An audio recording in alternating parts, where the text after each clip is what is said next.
Olá família, vou falar agora do jogo que aconteceu ontem, do PSG e do Flamengo na final do Intercontinental. Bom, o Mundial de Clubes ontem foi muito bom, as duas equipes jogaram super bem, para quem assistiu dos 1 minuto aos 90 minutos, mais a compensação e os penaltis foi surreal.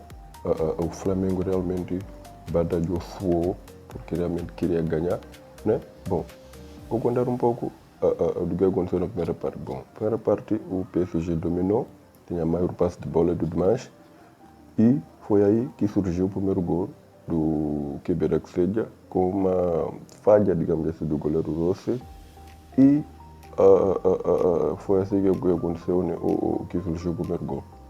Segundo tempo, o Flamengo entrou muito bem, comparando com o primeiro tempo, o Flamengo estava melhor no segundo tempo, tentava manter a posse de bola e tudo mais, mas o PSG é um time muito bom mesmo, mas acabaram sofrendo o penalti, o Flamengo, e o Jorginho foi lá, cobrou e deixou tudo igual, 1-1.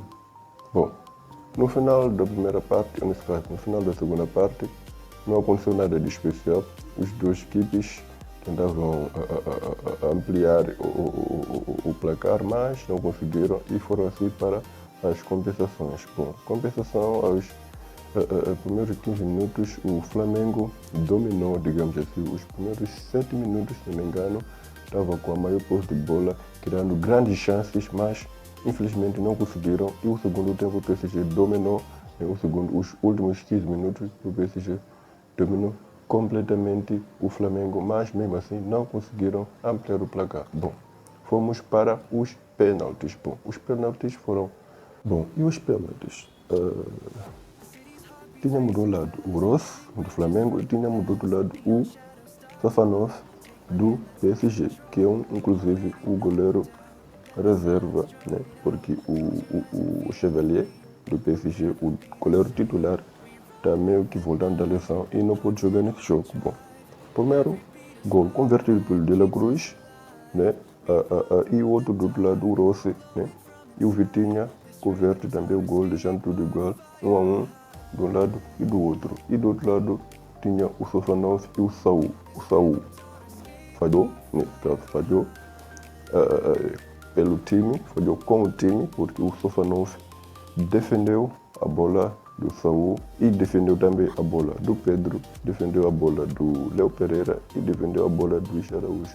4 bolas defendidas pelo reserva do PSG, o Safanov, que foi, digamos assim, o salvador do time. E do outro lado, o Nuno Mendes converteu uma bola nesse caso, e o Dembélé falhou e feio, mandou a bola para a lua e tudo mais. E o Barcola, o Rossi nesse caso, foi a única bola que defendeu, foi do Barcola, nesse caso, dando assim a vitória ao PSG, sendo o vencedor do Intercontinental, do Mundial de Clubes. Bom, deixa aqui um comentário e tudo mais. O que você acha que o Flamengo podia fazer de diferente nessa partida para assim ter ganhado ou pelo menos ter dado mais forças e tudo mais? Bom, comenta aqui. E é isso aí, família. Fui.